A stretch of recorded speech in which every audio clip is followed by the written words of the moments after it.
Right, good morning, everybody. My name is Adam Vinay, and I am the Center of Excellence lead for the Center of Excellence for Digital Innovation. And I work at the Education and Early Childhood Development for the department, in New Brunswick.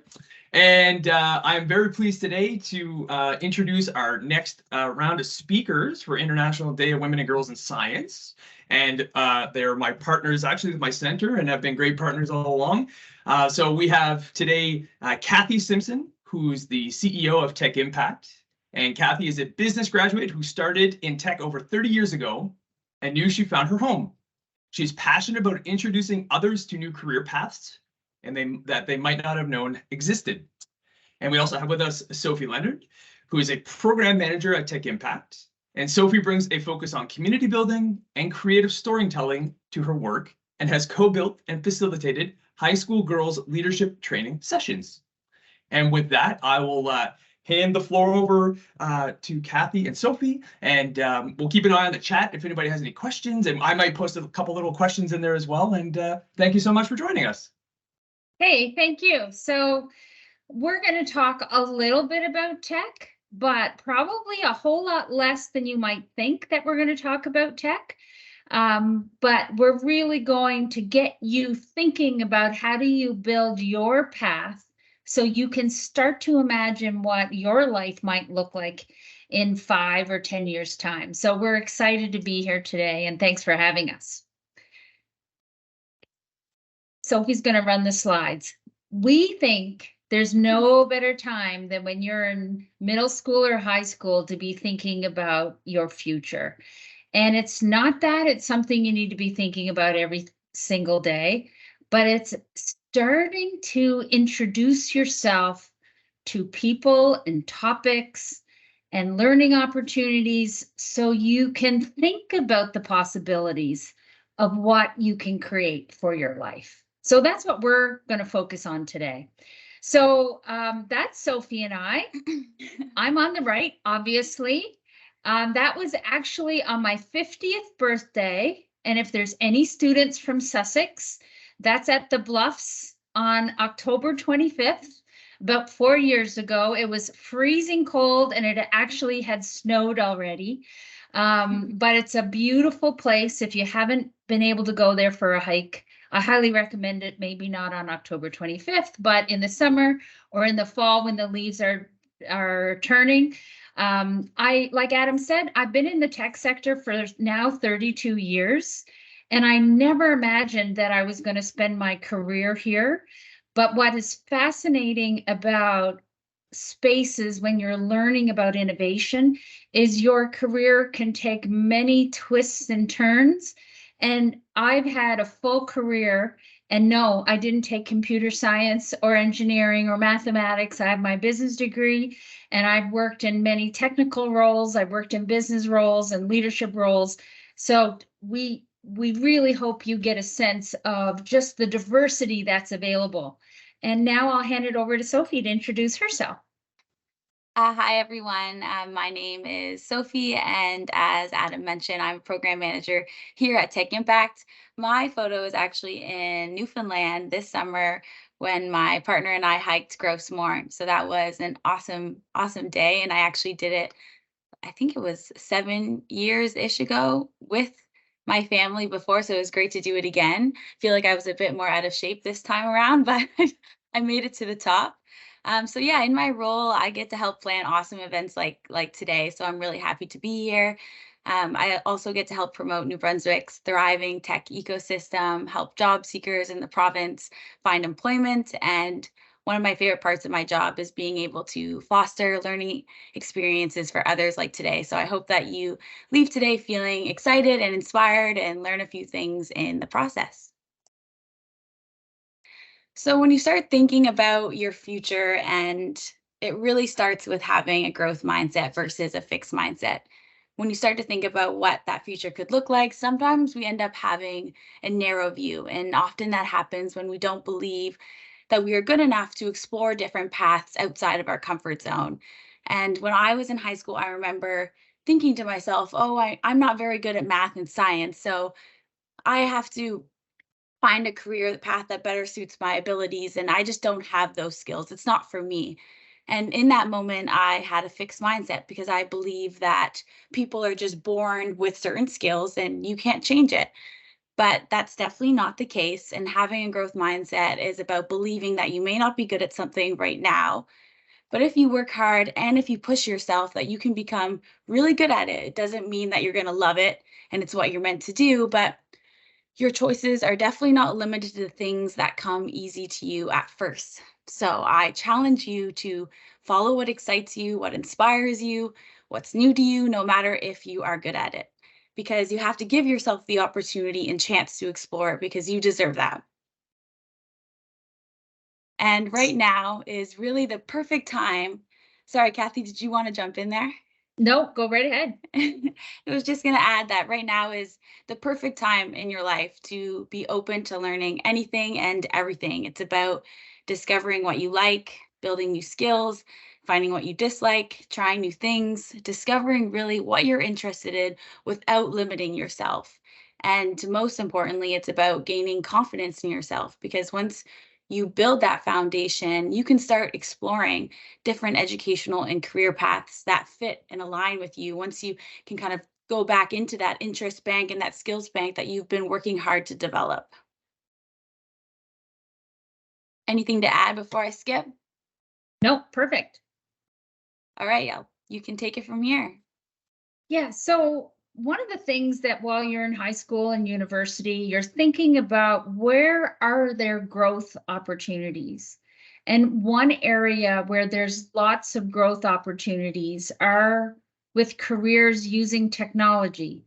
But there's something really important for you to think about. You can have a career in technology, but that doesn't mean you work for a tech company.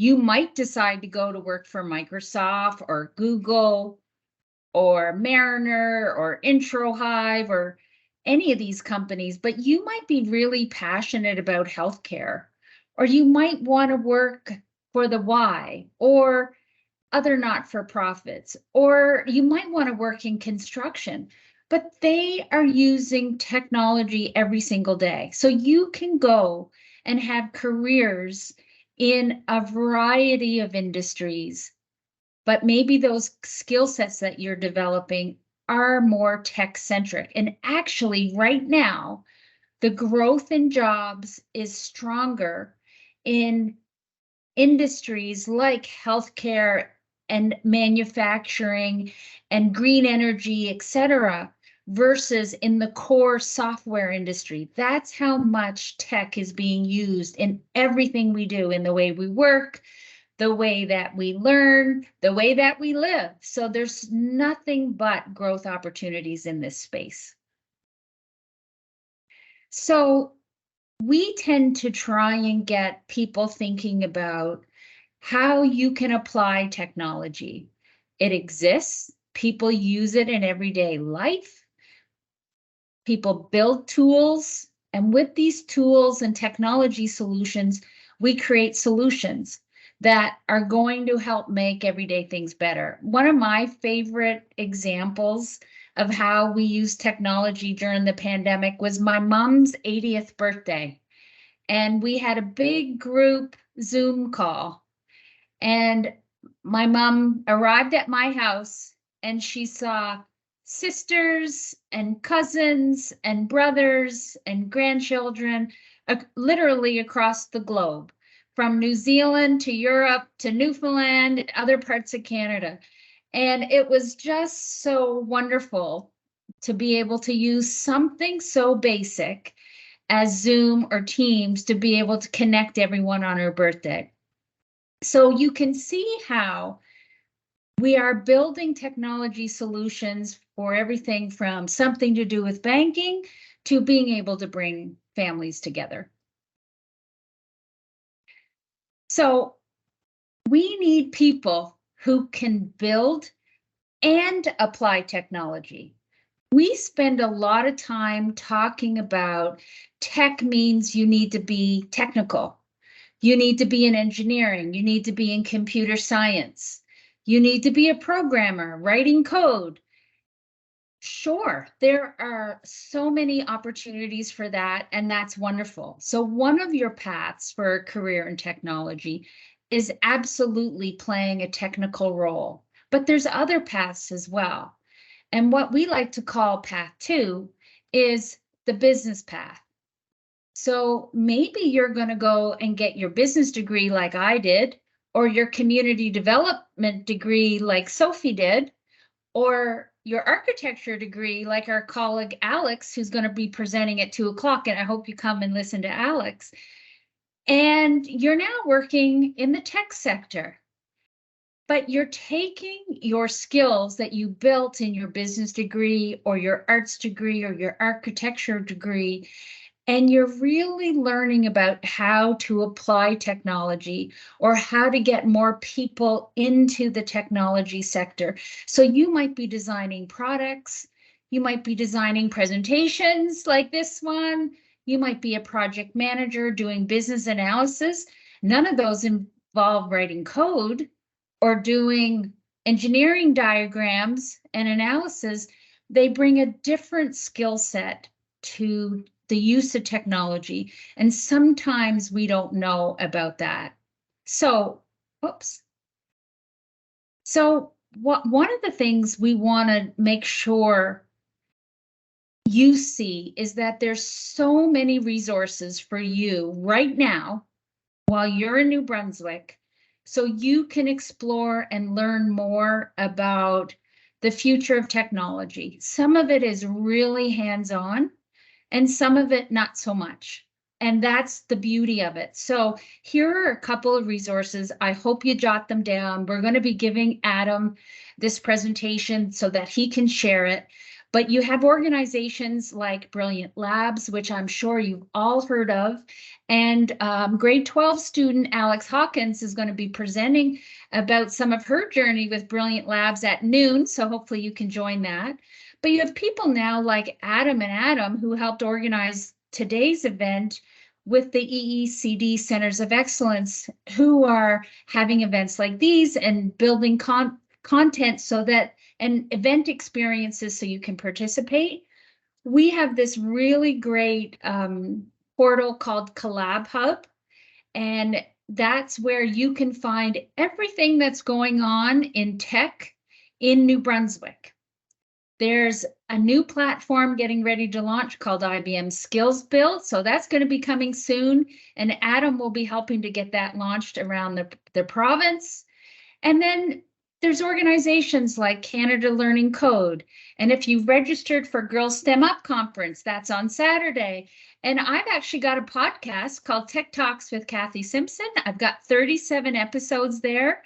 And so there's lots of places to find content so that you can learn outside of the regular curriculum happening in the school. There are many areas in tech that are growing, and I'm just going to talk about a couple of things before I hand it over to Sophie. So these are things that you hear about. You hear about artificial intelligence and machine learning and data analytics. And I always like to tell students, are you really good at math? Are you really good at problem solving? Well, when I was in high school, if I was really good at math, my teacher or guidance counselor probably recommend I do accounting. Maybe I do finance, and I might become a math teacher. Whereas today, we have so many more opportunities because of the technology that's available that enables us to use data on a daily basis, minute by minute. So now you've got careers like data scientists and machine learning engineers and business analysts. And so there's so much more that you can do because of the way that technology is evolving. Obviously, the most known job in the tech sector is being a programmer. And we have this very old paradigm that that's a guy in a basement or a garage sitting in front of their computer, banging out code 8 hours a day. Well, nothing could be further from the truth. These jobs are incredibly important. You really need to be analytical. You need to be thinking about how things work, but these are really important team jobs where people are coming together to build solutions. So there's lots of room for anybody and everybody in that area. You've probably heard a lot more about these spaces, but a usability designer, a UX UI designer, this is someone who really is able to think about what experience is that person going to have when they're using that application. So how do I go from point A to point B with as few clicks as possible, and that it's intuitive and you know how to use it? So it's really using that creativity. And careers in there include everything from being a usability designer to being a creative director, an information architect. There's so many opportunities. And probably another one you know really well is a lot about digital marketing, because so many of us use our phones on a daily basis, not only to have a lot of fun and to stay connected, but also for work, because the web is so foundational. So careers like SEO specialist and digital marketing manager and social media manager, when I started my career in 1990, they didn't even exist.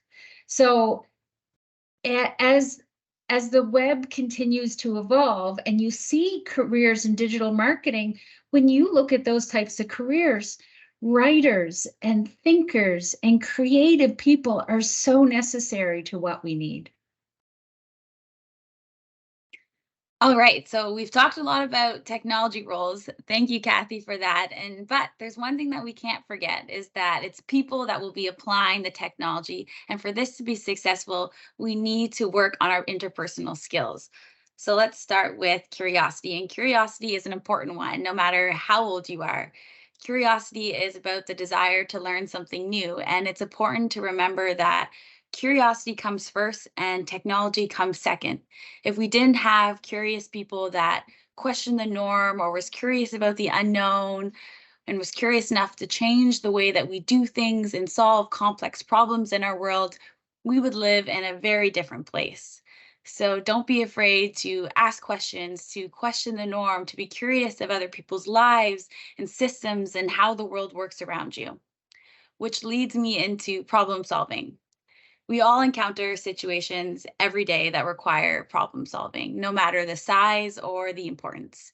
When you encounter a problem that feels overwhelming, we like to try and break it down into bits. So you can ask yourself questions like, what's the problem? What information do we know? What information do we need to find out? What is the problem that we're trying to solve? And then you can start breaking down and brainstorming solutions.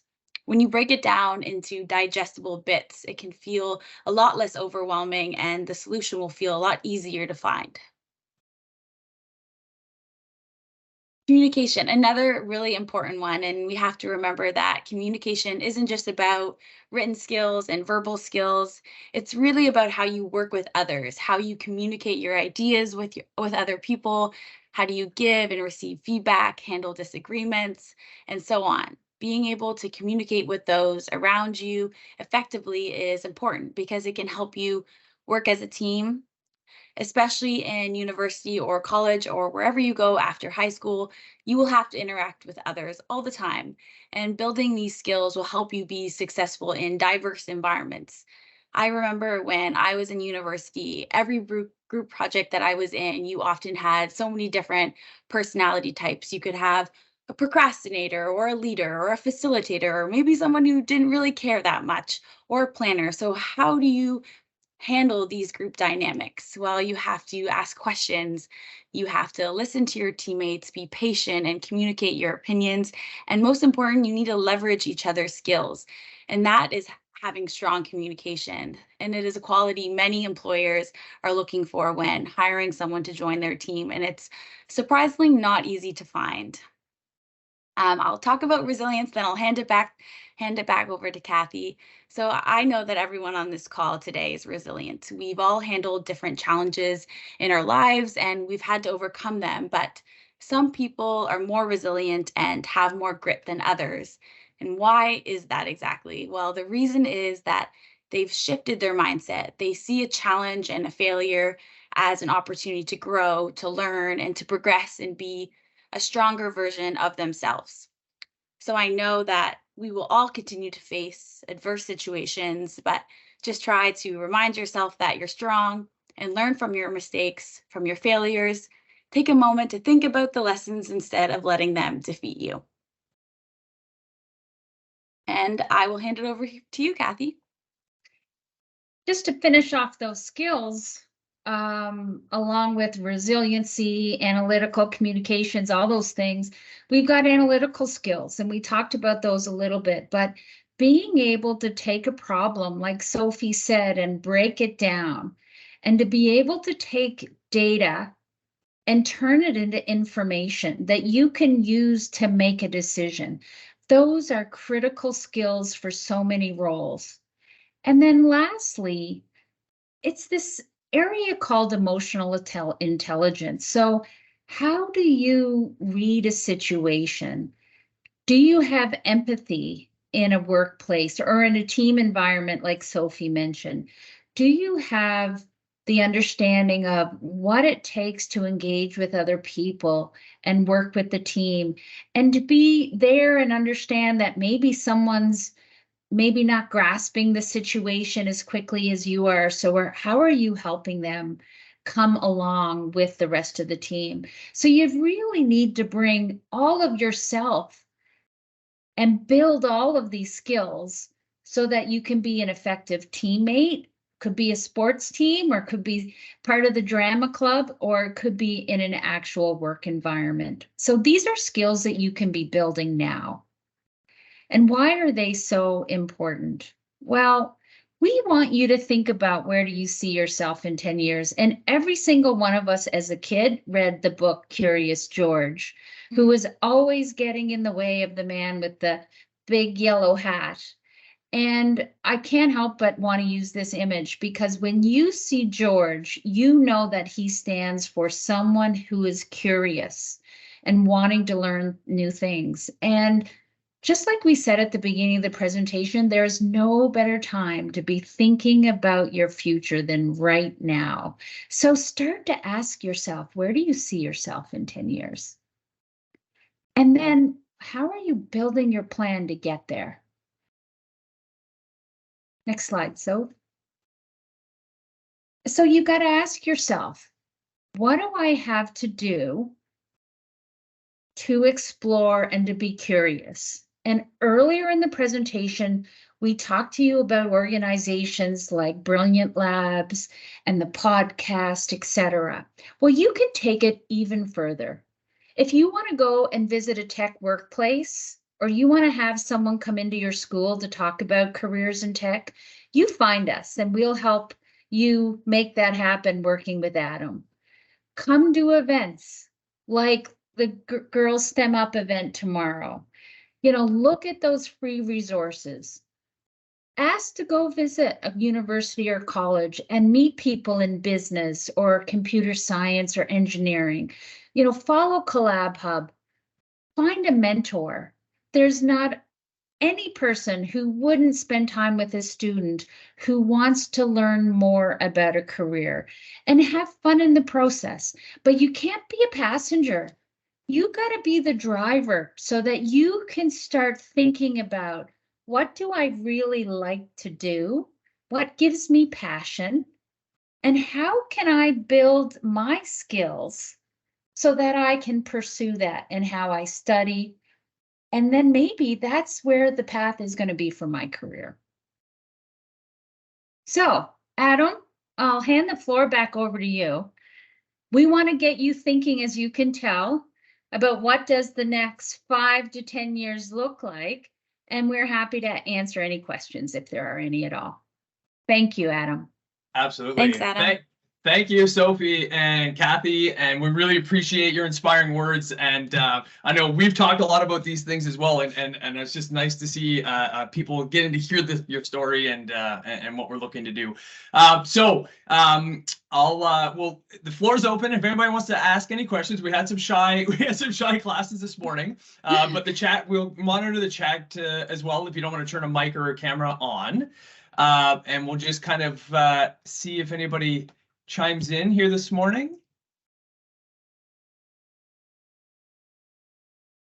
We understand it can be a little intimidating. Right, yeah. We've lost our rhythm with using Teams at our schools a little bit since we've got back, right?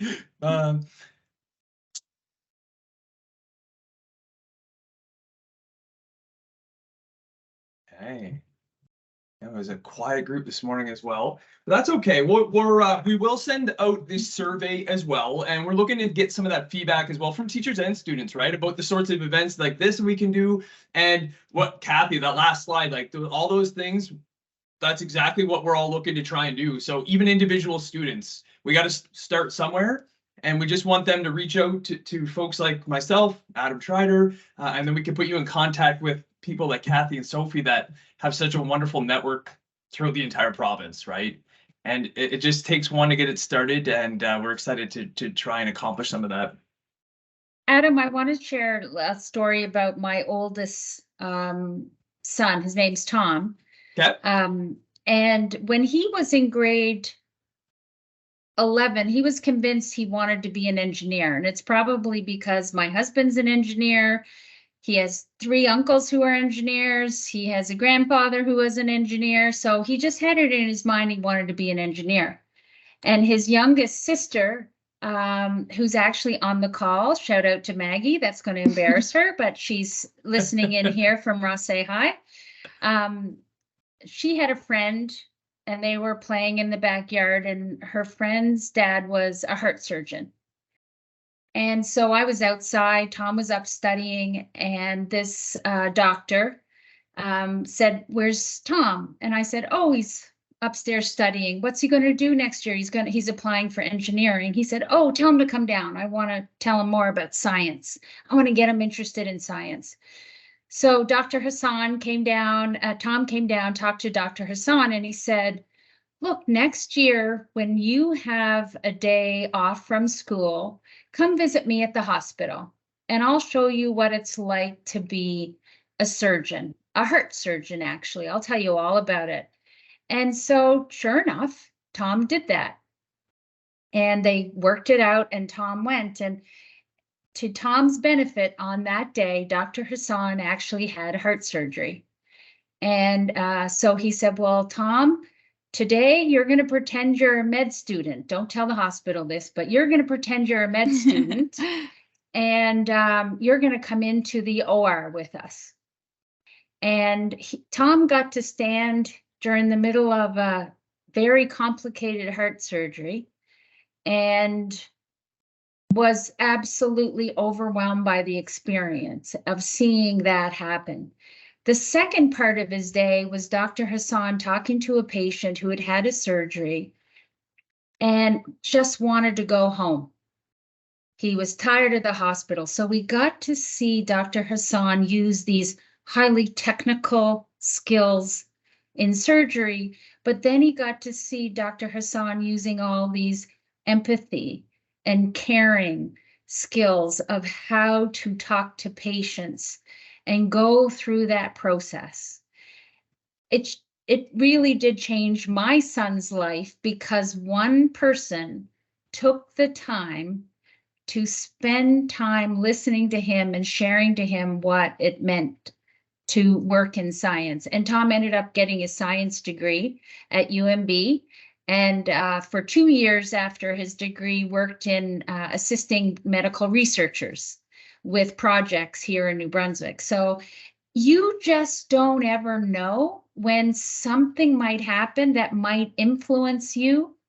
And it might be that you're super keen to learn more about tech and you're going to reach out to Sophie or I and through Adam, or it might be that another speaker today, Claire, is up next and she's going to talk about green energy and you are really keen on that. And Alex is later going to talk about architecture and building cities and communities. You just don't know that maybe someone you meet today might influence where you want to study. So you go seeking it out. There's lots of people here who are here to help. And I've got, examples like my own son, whose course changed because of that experience. Yeah, And it's such a good and it's such a good story because we do hear some of that like a little bit from our co-op programs, that experiential opportunity, right? Just to get outside of your classroom. You don't know what you don't know. And I'm so glad that Cathy and Sophie and all of our partners, Adam's partners as well, we have so many great, wonderful organizations to work with and to get just to see. You just gotta.